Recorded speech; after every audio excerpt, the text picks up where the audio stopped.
Hi friends, welcome to రస్నీస్ world. ఎలా ఉన్నారు? అంతా బాగున్నారా? ఈరోజు అండి పనస గింజలతోటి గారెలు ఎలా చేయాలో చూద్దాము. భలే టేస్ట్ ఉంటాయి ఫ్రెండ్స్ ఇవి.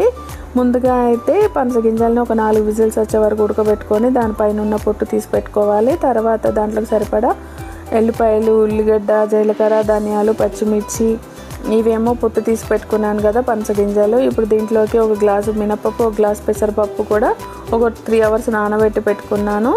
ముందుగా ఇవి మెత్తగా పట్టుకోవాలి పనస గింజలు. తర్వాత ఇవన్నీ వేసి బరకగా మిక్సీ పట్టేసుకోవాలి. పనస గింజలు మాత్రమే మెత్తగా పట్టుకోవాలి.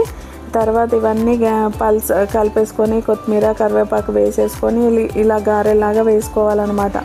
పలసగా చేసుకోవాలి. లావుగా చేసుకుంటే మెత్తగా వస్తాయి. పలసగా చేసుకుంటే ఏంటంటే క్రిస్పీగా భలే టేస్ట్ ఉంటాయి.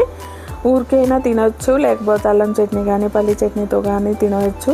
మేమైతే చికెన్ గ్రేవీ కర్రీ చేసుకున్నాము. దీంట్లోకి భలే టేస్ట్ ఉన్నాయి ఫ్రెండ్స్. ఒకసారి ట్రై చేయండి.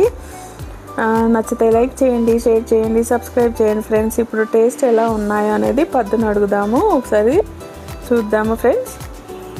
టేస్ట్ ఎలా ఉంది పద్దక్క? చాలా చాలా అదిరిపోయింది. దీంట్లో ఆ పనసకాయ విత్తనం ఆ ఫ్లేవర్ పంటికి నిలుగుతుంది, కానీ ఆ స్మెల్ మాత్రం తెలియట్లే. కానీ చాలా ఎంబీగా ఉంది. ఎప్పటికి మాత్రం నేను 7 వేసా. అందులో ఇలా ఉన్నానని 7 వేసాను అనుకోకండి. చాలా బాగున్నాయి కాబట్టి 7 వేసా. ఇది 8 1. 5 to 8 వచ్చేసావు అప్పుడే?